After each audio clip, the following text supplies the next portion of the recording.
요한복음 11장 43절에서 44절까지의 말씀으로 죽은 나사로를 살리신 기적에 대해서 우리 이 시간 말씀의 은혜를 나누기 원합니다. 자, 오늘도 이제 예수님의 40분의 기적 중 38번째 기적의 말씀이 됐습니다. 다음 주 월요일과 화요일이면 이제 40분의 기적의 말씀이 끝나게 되죠. 역시 오늘의 본문의 기록도 오직 요한복음에만 기록되어 있는 그런 말씀입니다. 요한복음의 11장에 걸쳐서 전체적으로 바로 이 죽은 나사로를 살리신 기적에 대해서 말씀하고 있는데, 그렇다면 요한복음 11장 전체적으로 한 사건에 대해서 계속 기록하고 있다는 것은 그만큼 이 사건이, 이 기적이 놀라운 하나님의 은혜에 중요한 복음의 메시지를 담고 있다는 것을 우리가 알게 됩니다. 실제로 요한복음 11장 전체에 있는 내용을 거의 1년 내내 이 말씀, 이 본문 11장만 가지고도 우리가 본문을 나눌 수 있을 정도로 이 안에 복음의 진수와 복음의 능력과 복음의 은혜와 복음의 역사하심이 무엇인지를 잘 설명할 수 있는 그런 말씀이 바로 요한복음 11장인 것을 우리가 알 수가 있게 됩니다. 내용을 살펴보게 되면 예수님은 나사로가 중병에 걸렸다는 통보를 받았습니다. 어떠한 질병인지는 정확하게 알 수 없으나 그러나 나사로가 곧 죽었기 때문에 아주 위급한 그러한 병이었음을, 급한 병이었음을 우리가 알 수가 있게 됩니다. 본문 6절에 보면 나사로가 병들었다 함을 들으시고 그 계시던 곳에 이틀을 더 유하셨다라고 말씀합니다. 그 계시던 곳, 그럼 그 계시던 곳이 어디였길래 이틀을 더 있다가 오시게 됐는가라는 생각을 하게 됩니다. 그 계시던 곳이 어디냐면 바로 앞장인 요한복음 10장에 보면 알 수가 있습니다. 바로 예수님은 예루살렘에 계셨다는 것이죠. 그리고 그 예루살렘에서 다시 옮기셔서 요한복음 10장 40절에 보면 요단강 저편 요한이 처음으로 세례를 베풀던 곳으로 가셨다라고 말씀하게 됩니다. 즉 예루살렘에서 요한이 처음에 침례 요한이 세례 요한이 침례를 베풀었던 요단강 쪽에 있는 그곳에 예수님이 가셨다라는 것을 우리가 알게 됐죠. 즉 예루살렘에서 세례 요한의 침례 장소로 가게 됩니다. 그런데 여기서 많이들 헷갈리시는 것을 우리가 보게 됩니다. 왜냐하면 요한복음 1장 28절에 보면 세례 요한이 처음에 침례를 베풀었던 요단강에 있는 그곳은 이렇게 표현합니다. 이 일은 요한이 세례 베풀던 곳 요단강 건너편 베다니에서 일어난 일이라라고 말씀합니다. 요단강 건너편 베다니에서 세례를 베풀었다라고 말씀하게 되죠. 그러니까 나사로가 살고 있는 동네가 베다니니까 그렇구나. 바로 침례 요한, 세례 요한이 침례를 베풀었던 그 베다니와 같은 동네구나, 이렇게 생각하는 경우가 있다라는 것입니다.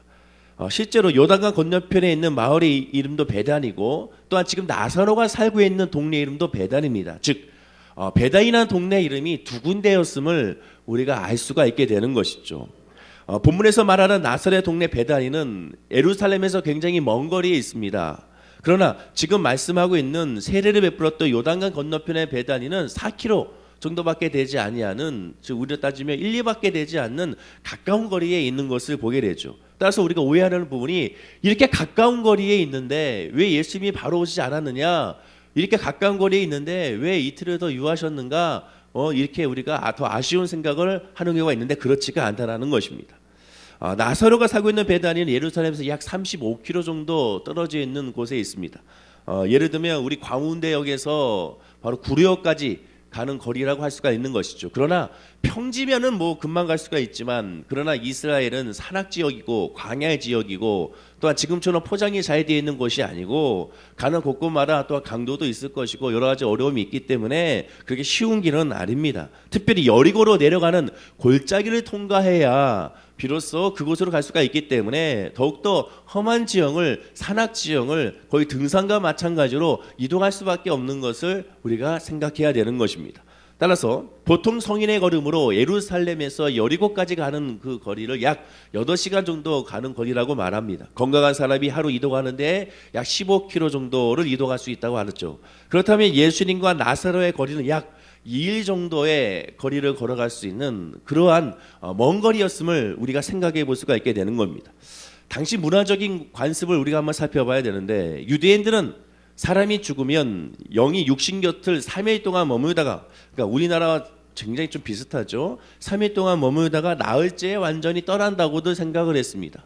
즉 나흘째라는 것은 상징적인 의미가, 유대인의 관습에 의해서 나흘이라는 것은 이미 이 사람은 완전히 죽었구나, 더 이상 뭐 소생할 수 있는 그러한 가능성은 없구나, 정말 죽은 거구나라고 생각할 수 있는 그러한 시간대가 바로 나흘인 것을 우리가 알 수가 있게 됩니다.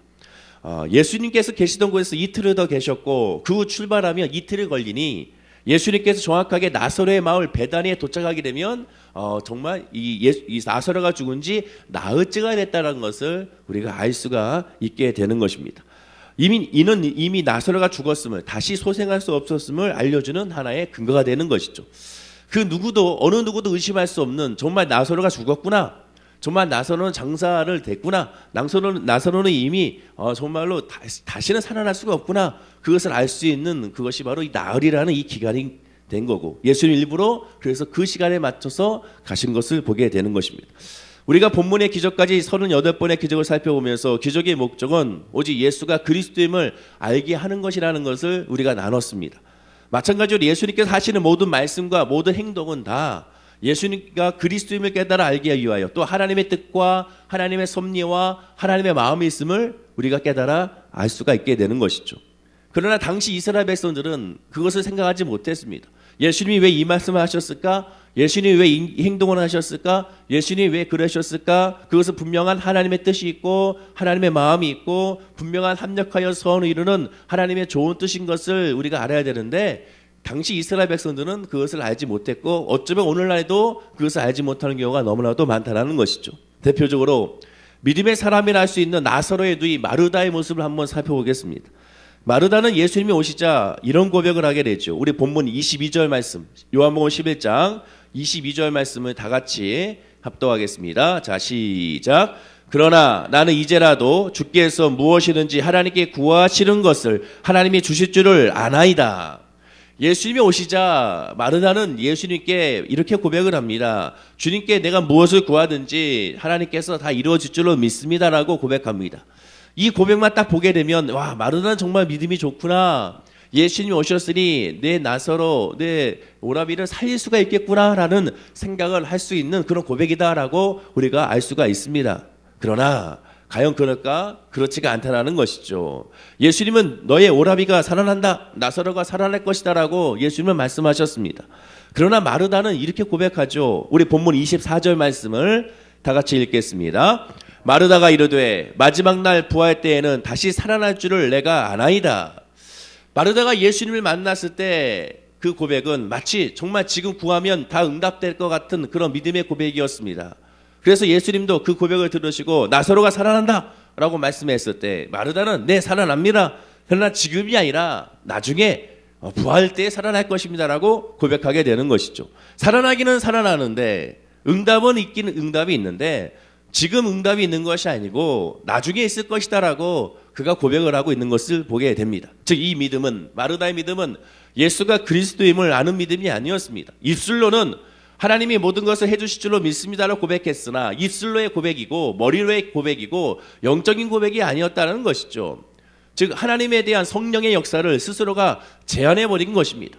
하나님은 전지전능하신 분이고 무엇인지 다 할 수 있는 분인 것을 믿는다면 하나님은 어떠한 상황에서도 하나님이 계시기에, 즉 무에서 유를 창조하시는 그런 분이라는 것을 고백하고 그것을 실천하고 그것을 바라봐야 되는데 마르다는 그렇지 못했다는 것이죠. 아니, 마르다는 이미 포기하는 믿음이었습니다.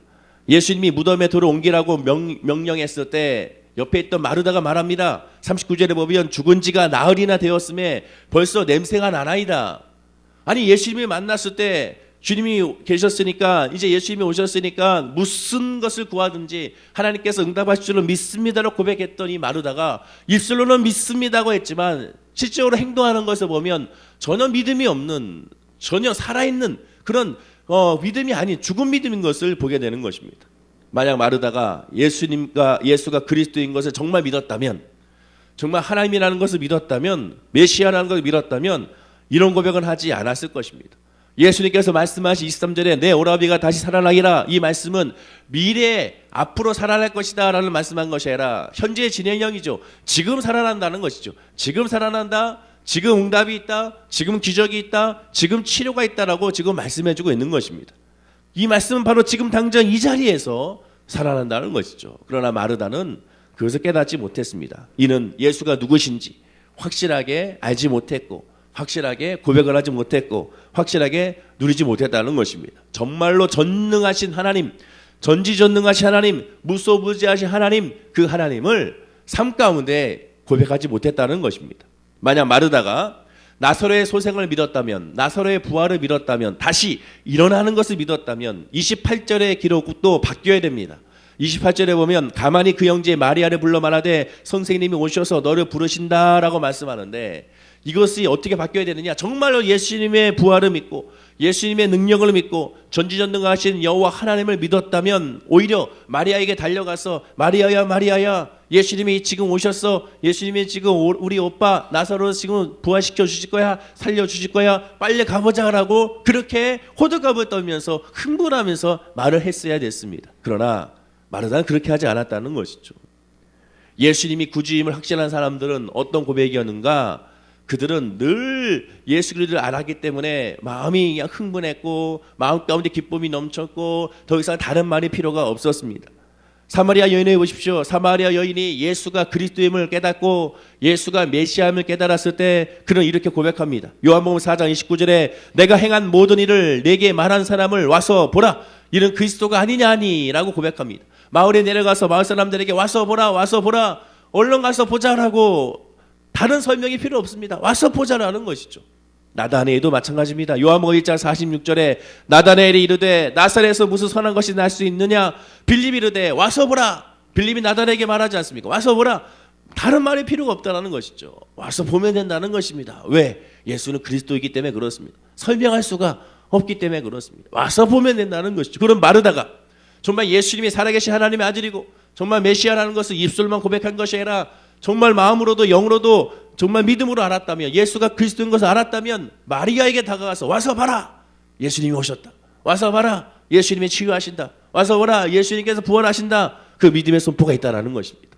오늘날 우리가 이 새벽에 기도하면서 정말 내가 기도하고 강구하는 예수가 그리스도임을 깨달아 안다면 어떠한 상황에서 어떤 환경에서도 역전시켜 주시고 인도하시고 응답하시는 그 하나님을 기대하고 바라고 믿어야 되는 것입니다. 그것이 믿음이죠. 내 믿음이 너를 구원했다라는 그 내 믿음은 바로 그러한 믿음인 것입니다. 의심치 아니하고 주여 믿습니다 했으면 밖에 나가서도 그 믿음으로 행동하고 믿음으로 바라보고 믿음으로 부릴 수 있는 그것이 바로 믿음이고, 그것이 바로 히브리서 11장에 말씀하고 있는 믿음의 장에서 말씀하고 있는 그 믿음인 것을 우리가 깨달아 알아야 될 줄로 믿습니다. 그렇다면 또 한 사람이 있죠. 앞으로 향유 옥합을 깨트릴 사람, 그리고 이미 예수님의 발 앞에 앉아서 말씀을 잘 들어서 칭찬받았던 여인, 바로 이 마리아입니다.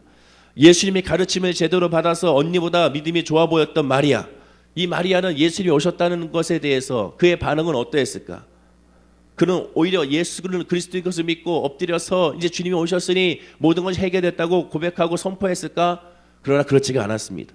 놀랍게도 토시 하나 틀리지 않고 마르다와 똑같은 말로 똑같은 고백으로 예수님 앞에 나온 것을 보게 됩니다. 본문 32절에 보면 주께서 여기 계셨더라면 내 오라비가 죽지 아니하였겠나이다 라고 고백하게 됩니다. 마르다나 마리아나 똑같은 말을 합니다. 주께서 여기 계셨더라면 내 오라비가 죽지 아니하겠나이다.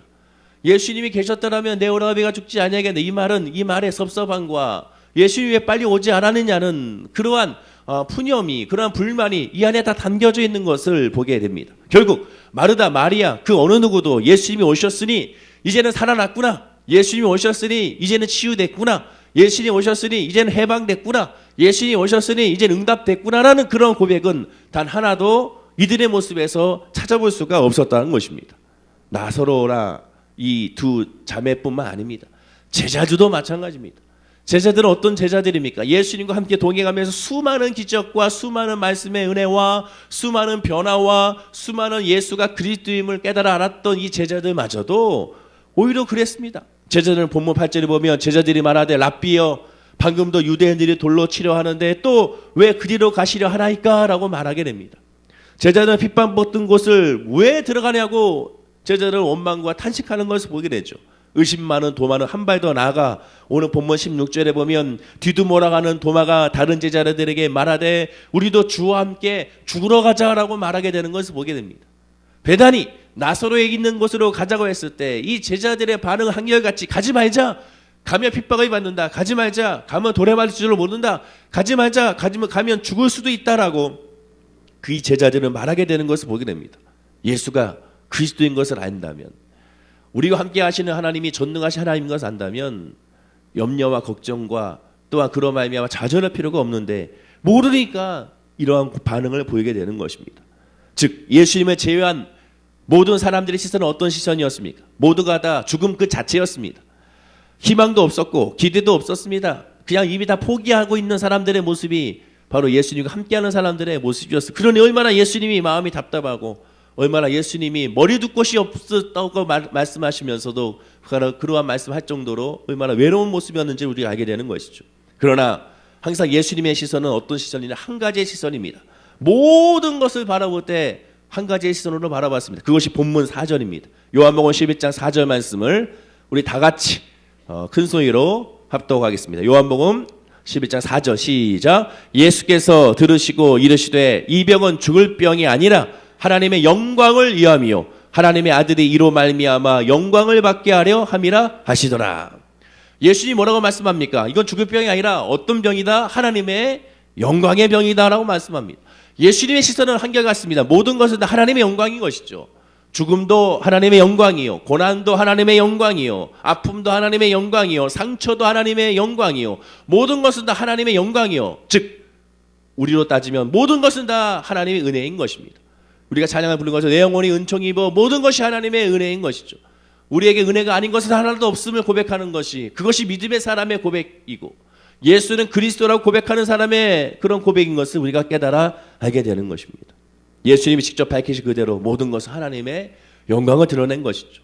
마르다와 마리아는 예수님이 오셨는데도 불구하고 기뻐하지 않았습니다. 기대도 하지 않았습니다. 심지어 구하지도 않았습니다. 예수께 왔으면 구해야죠. 주님 앞에 나왔으면 부르짖어야죠. 그러나 그러지도 않았습니다. 아니 오히려 서운함으로 그들은 가득 찼습니다. 왜 빨리 오지 않느냐고 섭섭했습니다. 그 증거가 무엇입니까? 마리아죠. 요한복음 11장 20절에 보면 마리아의 모습을 한번 보겠습니다. 우리 20절 말씀을 다 같이 읽겠습니다. 자, 시작. 마르다는 예수께서 오신다는 말을 듣고 곧 나가 마주하되 마리아는 집에 앉았더라. 마르다는 예수님을 마중했습니다. 예수님 오신다 듣고 바로 달려나가서 예수님을 마을 오기 위해서 마중하게 됐죠. 그런데 마리아는 그냥 집에 앉아 있었습니다. 섭섭했을까요? 또는 유대 문화의 풍습에 의해서 곡해야 되니까 거기 앉아 있는 것일까요? 손님을 접대하기 위해서 그 자리에 앉아 있는 것일까요? 당시 유대 문화적 풍습과 관습으로 봤을 때 당연히 손님, 그것도 예수를 랍비로 부르고 있기 때문에 랍비 선생을 초청하게 된다면, 선생이 오신다면 당연히 마중 나가는 것이 당연지사입니다. 마중을 나가서 어떻게 되느냐? 향유 두세 방울을 머리에 뿌려줘야 됩니다. 발을 씻어줘야 되고 또 손을 씻어줘야 되며 물을 준비해야 되는 것이 당시의 관습과 풍습이었습니다. 장례 때는 더 마찬가지였죠. 그렇기 때문에 당연히 나가서 바로 이 마르다처럼 예수님을 마중해야 하는 것이 예의 중에 예의였던 것입니다. 그런데 마리아는 그냥 집에 앉아 있습니다. 너무나도 슬퍼서 앉아 있을까요? 물론 그럴 수도 있습니다. 그러나 아무리 시리에 빠져 있다 하더라도 그러나 그럴 수는 없게 되는 것입니다. 그리고 이미 죽은 지 나흘이나 됐기 때문에 어느 정도 마음의 안정은 있을 때라는 것을 우리가 알게 되는 것입니다. 오죽했으면 본문 28절과 30절 말씀인데 우리 28절에서 30절 말씀을 한번 읽어보겠습니다. 28절에서 30절 말씀입니다. 시작. 이 말을 하고 돌아가서 가만히 그 자매 마리아를 불러 말하되 선생님이 오셔서 너를 부르신다 하니 마리아가 이 말을 듣고 급히 일어나 예수께 나아가매 예수는 아직 마을로 들어오지 아니하시고 마르다 맞이했던 곳에 그대로 계시더라. 예수님이 어디 계십니까? 마을로 들어오지 아니하고 마을 어귀에서, 즉 마르다가 예수님을 마중했던 그곳에 그대로 지금 서서 이 마리아를 기다리고 있는 것을 우리가 보게 되는 것입니다. 그렇습니다. 예수님은 기다리고 있었던 것이죠. 예수님을 마중하기 위해서, 예수님이 오셨음을 깨달아 알기 위하여 예수님을 기다리고 그 자리에 계신 것을 보게 됩니다. 마르다의 섭섭한 고백이 21절에 보면 마르다가 예수께 여짜오되 주께서 여기 계셨더라면 내 오라비가 죽지 아니하였나이다. 마리아의 섭섭한 고백인 32절에 보면 마리아가 예수 계신 곳에 가서 배웠고 그 발 앞에 엎드려 이르되 주께서 여기 계셨더라면 내 오라비가 죽지 아니하겠나이다라고 그들의 첫 마디는 오직 예수님이 계시지 않았기 때문에 내 오라비 나사로가 죽었다라고 그들은 한결같이 고백하게 되는 것입니다. 즉 사흘 전에 바로 오셨어도 내 오라비는 죽지 아니했다는 것이죠. 모든 원망과 탄식, 모든 원인과 결과의 책임은 다 예수님께 있음을 이 자매는 지금 고백하고 있게 되는 것입니다. 그런데 이렇게 실망한 그들에게 예수님 뭐라고 말씀하시느냐? 우리 25절부터 26절까지의 말씀을 다 같이 읽겠습니다. 시작. 예수께서 이르시되 나는 부활이요 생명이니 나를 믿지 않는 자는 죽어도 살겠고 무릇 살아서 나를 믿지 않는 자는 영원히 죽지 아니하니니 이것을 내가 믿느냐? 주목할 말씀이 무슨 말씀이냐? 나는 부활이요 나는 생명이라는 것입니다. 이 말씀 무슨 뜻입니까? 예수는 그리스도라는 것입니다. 부활이요 생명이라는 것은 모든 생명의 주관자가 예수 그리스도라는 겁니다. 나라는 것입니다. 하나님이라는 것이죠. 내가 하나님이다. 내가 창조주다. 즉 내가 죽음부터 시작하여 부활에 이르기까지 모든 생명을 주관하고 있다. 이것을 내가 믿느냐라고 지금 물어보고 있는 것입니다. 생명의 주관자는 하나님이라는 것이고, 즉 모든 것을 하나님이 시작하여 하나님이 결론 짓게 되는 것이고 하나님의 손에서 모든 것이 이루어진다고 예수님은 말씀해 주고 있습니다. 제자들에게도 말씀했지 않습니까? 산상수훈을 통하여 참새 하나도 내 허락이 없으면 떨어지지 아니한다. 참새 하나도 내 허락이 없으면 죽지 아니한다라고 예수님을 말씀하고 있는 것에 우리가 주목해 봐야 되는 것입니다. 나는 부활이요 생명인 이것은 창조주 하나님, 내가 하나님이야, 내가 하나님이야라는 것을 말씀해 주고 있는 것입니다. 즉 주께서 여기 계셨더라면 내 오라비가 죽지 아니하겠나이다 라고 고백한 것을 이제 바꿔야 한다는 것이죠. 주님이 지금 계시니 내 오라비는 살아나나이다 라는 고백이 돼야 한다는 것입니다. 내가 기도하고 내가 부르짖고 내가 주님을 의지하니 나는 이제 살아난다. 내가 기도하고 간구하니 나는 이제 응답받았다. 내가 하나님께 부르짖고 간구하며 하나님이 내 안에 계시니 나는 이미 승리한 인생이요 성공한 인생이요 복받은 인생이요 내 직장과 내 사업자가 내 자녀들은 하나님의 축복을 받았다는 그런 믿음의 소포가 저와 여러분에게 있어야 한다고 성경은 우리에게 말씀해주고 있게 되는 것입니다. 주께서 여기 고난 가운데도 나와 함께 하신다. 주께서 나의 지금 아픔과 상처 가운데도 나와 함께 하신다. 그 믿음의 고백이 저와 여러분에게 있어야 되는 것입니다. 우리가 믿는 주님은 어떤 분이기 때문에 그렇습니까? 전능하신 하나님이기 때문에 그렇습니다. 크고 비밀하게 역사하신 하나님이기 때문에 그렇습니다. 하나님의 성령의 역사를 여러분들의 믿음으로 가둬버리면 안 됩니다. 아, 이건 안 될 거야. 그러면 그 사람은 안 되는 것이죠. 이것은 도저히 환경적으로 이루어질 수가 없어. 도저히 돌파구가 없어. 그것은 우리의 생각이죠. 하나님은 어떻게 역사하십니까? 홍해를 가르시는 분이지 않습니까? 당시 상상이라 했겠습니까? 상상할 수도 없는 것이죠. 여리고성을 그냥 무너뜨렸지 않습니까? 그것도 어떻게 무너뜨렸습니까? 이스라엘 백성이 여리고성을 진입하기 좋도록 앞에 있는 해자가 다 메꿔지는 그러한 역사가 나타났습니다. 성이 무너지게 되면 바로 안쪽으로 무너져야 되는데 바깥쪽으로 무너졌습니다. 말도 안 되는 것이죠. 하나님이 하셨기 때문에 그것이 가능한 것이지 않습니까? 이것이 하나님의 역사입니다. 우리의 지금 삶 가운데 어떤 역사가 일어날지 우리는 알지 못하나 분명한 것은 크고 비밀하게 역사하신다는 것입니다. 여러분이 생각하는 것 그 이상으로 정말 텔레비전 프로를 보면 그런 예고편이 있죠. 여러분이 상상하는 것 그 상상 이상의 재미가 있습니다라고 말하는 것과 그 비교할 수 없는 상상 이상의 하나님의 역사하신과 인도하신과 기적이 저와 여러분의 삶 가운데 있음을 깨달아 알아야 됩니다. 언제? 예수님이 지금 계실 때, 예수님이 우리와 함께 하실 때, 예수님이 우리를 돌보고 계실 때, 예수님이 우리 마음에 계시면 그런 역사가 나타남을 저와 여러분들이 깨달아 알아야 될 줄로 믿습니다. 이 새벽에 예수님이 내 삶에 계시니 이제 나는 기적을 바라본다는 그런 믿음의 고백이 우리 입술 가운데 터져 넘쳐나야 될 줄로 믿습니다. 예배하고 기도할 때는 아멘 하고 했지만 돌아서는 아니야 라고 하지 마십시오. 그러면 정말 아닌 삶을 살게 되는 것입니다. 기도했으면 바라보시고 기도했으면 하나님을 바라보는 믿음으로 어떻게 역사하실지를 기대해야 되는 것입니다. 우리 월계 순복음교회를 기대하고 바라봅니다. 또한 우리 여러분 성도님들의 가정을 기대하고 바라봅니다. 오늘 중고등부 어저께 우리 수련회 떠났는데 그 아이들도 바라봅니다. 그 아이들의 어저께 모습을 봤더니 얼마나 다들 신나하고 즐거워하고 좋아하는지 그 아이들의 모습을 통하여 이 아이들이 믿음으로 잘 성장하여 앞으로 고등부 또한 우리 대학 청년부 앞으로 작년 이르기까지 하나님의 인도하심을 바라보고 기도하게 되는 것이죠. 바라보는 것입니다. 눈으로 바라보는 것이 아니라 영의 눈으로 바라보고 하나님의 예수의 이름을 바라보게 되면 우리의 모든 삶은 응답의 삶이고 오늘 우리가 찬양했던 것처럼 내가 있는 모든 것이 그 어디를 하늘나라임을 고백하는 은혜임을 고백하는 우리 모든 성도님들이 된 줄로 믿습니다. 기도하겠습니다. 아버지 하나님, 주님이 여기 계셨더라면 이라는 고백이 아니라 주님이 이제 여기에 계시니 이제 응답입니다. 주님이 여기에 계시니 치료입니다. 주님이 여기 계시니 소망입니다는 고백이 우리 성도님들의 입술 가운데 있게 하여 주시옵소서. 사단은 계속 우리 마음 가운데 없는 것만 바라보게 됩니다. 또한 있음에서도 불구하고 없음을 말하게 됩니다. 그러나 성령은 있는 것을 바라보게 됩니다. 아니 없는 것도 또한 있는 것으로 바라보게 되는 것이 성령의 역사임을 이 시간 고백하게 됩니다. 사랑하는 우리 월계순목교회 성도님들이 이 예수님의 40번의 기적을 통하여 예수님이 나와 함께 하심을 고백하게 하시고, 그리고 그 기적의 역사가 성령에 갇혀있는 기적이 아니라 지금도 살아 움직이고 역사하시는 하나님의 기적이 내 삶 가운데 이루어지고 있음을 고백하는 우리 성도님들의 고백이 되게 하여 주시옵소서. 그래서 어떠한 문제와 어떠한 아픔과 어떠한 소망과 어떠한 부르짖고 간구하는 것이라도 하나님의 은혜와 하나님의 응답이 있음을 고백하는 우리 성도님들이 되게 하여 주옵소서. 감사드리며 예수님의 이름으로 기도드립니다. 아멘. 하늘에 계신 우리